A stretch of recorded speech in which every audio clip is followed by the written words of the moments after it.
Nice. Ezra Shaw Cinematic Universe, the beginning. Ayo kita mula. Ini Kaha. Samplah terakhir Hypoxia. So, ya habis lepas Kaha ni, the movie ni. Wanda tadi.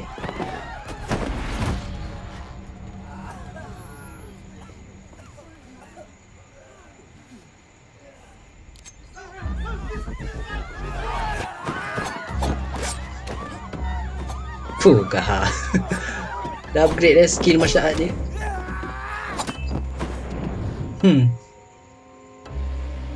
Dia upgrade macam ni Amboi.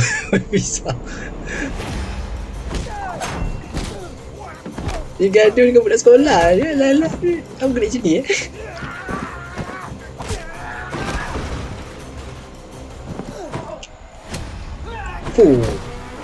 Cinematic betul dah lawan dia sekarang ni.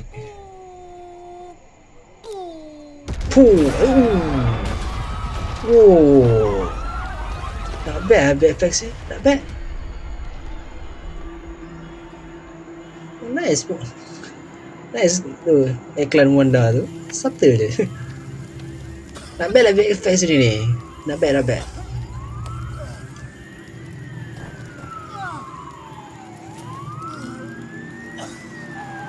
Kalau polish lagi boleh nampak real lagi lah. Tapi not bad lah ni.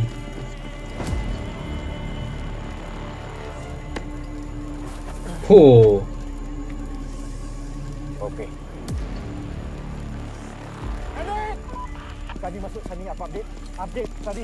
Polisi bo. Aku di lokasi suspek. Tapi kena cepat kan. Sebab aku rasa ada lagi satu bom.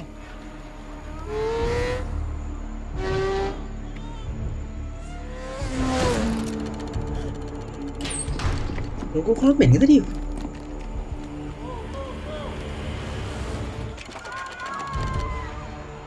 Oh, lupa yang 3. Aku lupa nombor 3 tu.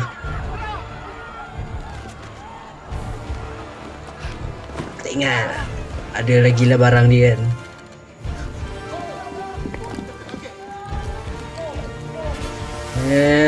Nice tu. Sofia tu.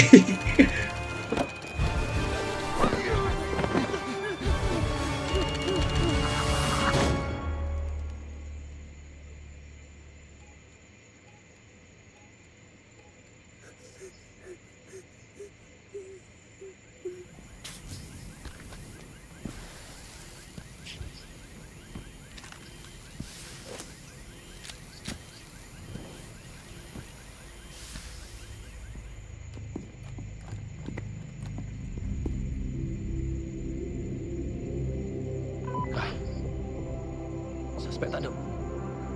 Aku dah faham ni Kai.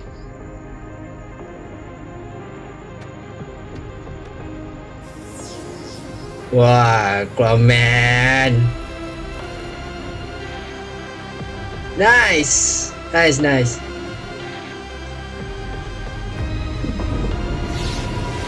Aku suka. Dia tak perlu tunjuk Aquaman, kasih misteri, kasih hype. Ini saya punya first impression daripada itulah. Saya tak research lagi apa lagi yang diorang nak offer daripada Cinematic Universe ini. Masih lagi skeptical macam mana Cinematic Universe ni berlaku. Masih tak faham lagi lah macam mana konsep dia ni. Adakah dia setakat filem-filem Ezra Shaw yang di bawah Cinematic Universe tu, just the branding, or they really going to meet with each other. Masih lagi berfikir macam mana Kaha make sense untuk masuk ke story Polisivo dengan Clawman. Polisivo, Clawman make sense, they can meet each other, but Kaha apa function dia? Adakah dia sekadar adakah dia akan develop lebih lagi watak Kaha ataupun karakter High Council lain yang akan develop, akan masuk lah dalam maybe ke Polisivo tu ke Police Academy tu ke Evo Academy tu, atau mungkin salah seorangnya akan di-upgrade menjadi salah satu superhero yang original lah untuk Cinematic Universe, yang sidekick kepada Aquaman ataupun rival kepada Aquaman, something like that. Dan trailer ni dibuat oleh Sofia M. Shafwan dan juga Nicholas Chin, yang bagi saya this is a great team, and from the looks yang diberikan ini memang nampak international punya kualiti lah. Di VFX yang bas meletup bagi aku dia agak nice juga. Kalau mungkin dipolish lagi mungkin akan nampak lebih cantik lagi. Dan untuk trailer ni dia tak tunjuk secara fizikal Clawman, tapi ditunjukkan dia punya boomerang itu. So I think that's a really good way to hype back lah. Harap-harap melalui trailer ni dia akan hypekan balik lah orang tentang Clawman dan melupakan tentang filem pertama dia tu.